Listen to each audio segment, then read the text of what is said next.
है या जो बुनियादी नुकता है वो वफाकी आईनी अदालत। मैं उस पर आ रहा हूँ, माइक की तरफ है इसलिए मैं आप बात करें, मैं अपना माइक फिक्स करता हूँ। बुनियादी बाबर वफाकी आईनी अदालत है, तो आज के ड्राफ्ट में ये तो समझा जाए ना कि आप और मौलाना साहब वफाकी आईनी अदालत में तो मुतफिक है ना। आज के ड्राफ्ट पे ये समझा जाए कि मौलाना फजल रहमान साहब का जमात और पाकिस्तान पीपल्स पार्टी एक पेज पे हैं, हमने तो एक इत्तफाक राय पे पहुंच चुके हैं।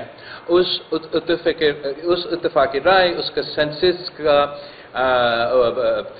बाकायदा उसका शक्ल क्या होगा, उसका अलिफ बे पे फुल स्टॉप कॉमा क्या होगा, उसके लिए आपको इंतज़ार करना पड़ेगा कि पाकिस्तान पीपल्स पार्टी और JUI के साथ साथ दूसरे जमातें भी इसी इत्तफाक राय पे शामिल हो और इंशाअल्लाह ताला फिर हम मिल के इस कंसेंसस डॉक्यूमेंट को अपने असेंबलीज के थ्रू पास करवाना चाहेंगे। चेयरमैन साहब, आप 2006 से इसका वेट कर रहे हैं आईनी अदालत का, लेकिन क्योंकि मौलाना फजल रहमान भी मसाक़ित जमहूरियत उन्होंने भी दस्तखत किया था, इमरान खान ने भी किया था, लेकिन क्या बात आ गई कि ये सारी जो सियासी पार्टियाँ हैं 2006 का जो मसाक़ित जमहूरियत का आईनी अदालत का जो आपने बिल तैयार किया था उसकी मुखालफत क्यों कर रही हैं? और मौलाना साहब, क्या फाइज हिस्सा पे आप तैयार हो गए आईनी अदालत का जो चीफ जस्टिस बनाने के लिए, ये भी जरा बता दें। अपने सवालात मुख्तलिफ ज़ावियों से बार बार न कीजिए। आप जो चीज़ हमसे कहलवाना चाहते हैं वो इंशाल्लाह नहीं होगा। मैं एक बार ज़रा रिकॉर्ड दूसरा करने के लिए कह दूँ, जमीयत उलमा इस्लाम वो मिसाक़ जमहूरियत का दस्तखती नहीं है, ये बात ज़हन में रहेगी। बाद में बहुत से फोरम्स ऐसे आए कि जहाँ पर जो रेजोल्यूशंस पास हुए इंक्लूडेड बाय COD, क्योंकि वो हमने मंजूर किए हैं,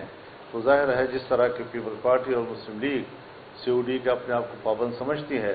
हम भी अखलाकी तौर पर उसका पाबंद अपने आप को समझते हैं। तो ये कॉज जो है ये कोई सिर्फ पीपल्स पार्टी का अब न रहा, मुस्लिम लीग नून का न रहा, बल्कि इमरान खान, हम सब लोग जितने भी मुख्तलिफ मौक़े पे इकट्ठे हुए हैं और उन फोरम पर करारदादें आई हैं और उस पर COD जो है, ख़ास तौर पर जब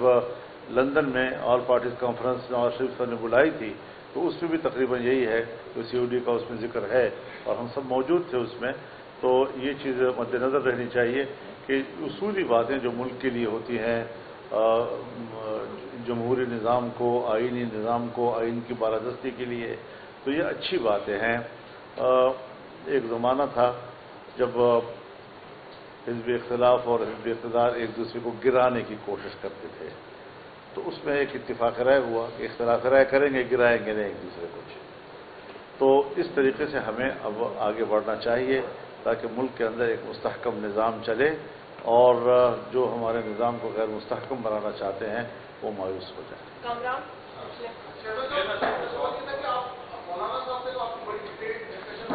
बाकी जो पार्लियामेंट में पॉलिटिकल फोर्सेज हैं, क्या उनसे भी आप ही बात करेंगे या मुस्लिम लीग नून हम सब वैसे बाकी सियासी जमातों से आम तौर पे बात भी करते हैं। इस आइन के हवाले से पाकिस्तान पीपल्स पार्टी ने अपना जो तजवीज़ है उस पे अपने नुमाइंदे के मुख्तलिफ पार्टीज़ के पास भेजे हैं, सिविल सोसाइटी के पास किए हैं, मैं खुद बार एसोसिएशंस के पास तो किया हूँ। जहाँ तक पाकिस्तान तरीके इंसाफ के सवाल है, हमने जो हाई पावर्ड पार्लिमानी कमेटी बनाया जिसमें तमाम सियासी जमातों को बराबरी की नुमाइंदगी दी, वो इसलिए हमने सोचा कि वो एक अच्छा प्लेटफॉर्म होगा, एक मुनासिब जगह होगा जहाँ अगर वैसे तो आम तौर पे तरीके इंसाफ हमसे तो हाथ मिलाने के लिए भी तैयार नहीं होते, बात करने के लिए तैयार नहीं होते, मगर इस फोरम जबकि मौजूद है तो ये फोरम के थ्रू हम एटलीस्ट कम से कम वहाँ एक दूसरे से बात कर सकते हैं। इसके साथ साथ मौलाना फजल रहमान साहब की जमात उनके साथ ऑपोजिशन बेंचेस पे बैठे होते हैं, इनके तो बात मुसलसल चलता है और ऑब्वियसली अगर इस पे پی ٹی آئی کنسنسس کے لیے اوپن ہے، تو میں بھی چاہوں گا کہ مولانا فضل الرحمان صاحب ان کو قائل کرے، بیکاز اس سے میں تو ہمیشہ سے یہ سمجھتا تھا کہ پی ٹی آئی کو اپنا مثبت کردار ادا کرنا چاہیے، اور جو ان کے ذاتی ایشوز ہے یا سیاسی ایشوز اپنی جگہ، وہ جو ملک کے مسئلے ہیں اس پہ اپنے ان پٹ ضرور دے۔ تو اگر مولانا فضل الرحمان صاحب ان سے ان پٹ لے سکتے ہیں تو اس کو میں ویلکم ہی کروں گا۔ میرا سوال مولانا صاحب سے، مولانا صاحب یہ جیسے آپ نے ابھی فرمایا کہ مجھے پہلے والے مسئلے پہ اعتراض تھا اور میں نے پہلے بھی مسترد کیا، ابھی بھی مسترد کرتا ہوں، تو آپ یہ تھوڑا سا کلیئر کر دیں گے کہ آپ کو اس میں کون سی ایسی چیزیں تھیں جس پہ آپ کو اعتراض تھا اور ابھی بھی ہے؟ اور میرا چیئرمین صاحب سے یہ سوال ہے کہ یہ بتائیے گا کہ جس طرح آپ مولانا صاحب کو بنانے میں کامیاب ہوں گے، آپ کس حد تک پوری امید ہے کہ دیگر جماعتیں بھی آپ سے متفق ہو جائیں گے، آپ ان کو اجازت کریں گے اپنے راہ؟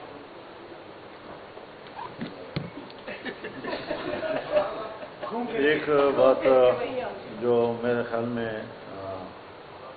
بڑی سنجیدہ انداز میں آپ نے کی ہے،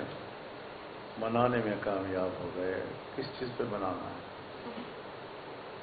کیا انہوں نے میرا قتل کیا ہے یا میں نے ان کا قتل کیا ہے؟ میں نے ان کی چوری کی ہے، انہوں نے میری چوری کی ہے؟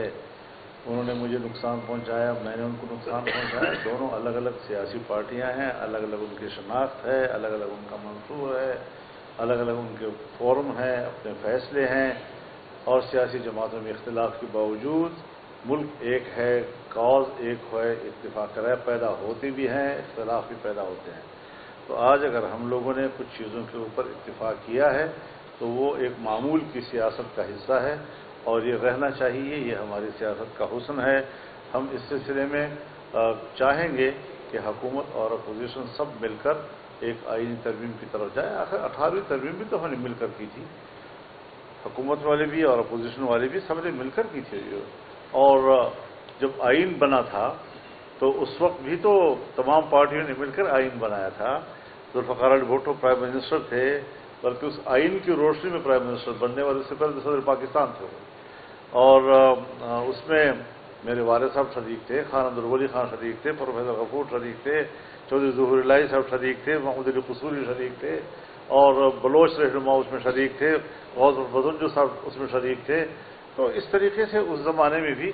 کچھ چیزیں وہ ہوتی ہیں کہ آپ کو تمام پارٹیوں کو مل کر سوچنا ہوتا ہے کہ وہ ملک کا مسئلہ ہوتا ہے، وہ کسی پارٹی کے ذاتی مسائل نہیں ہوا کرتے۔ تو آج بھی صورتحال جب ایسی بنی ہے کہ آئین کا مسئلہ سامنے آ گیا ہے تو آئین کو تحفظ دینا یہ تمام ہماری محب وطن جماعتوں کی ایک ذمہ داری بنتی ہے۔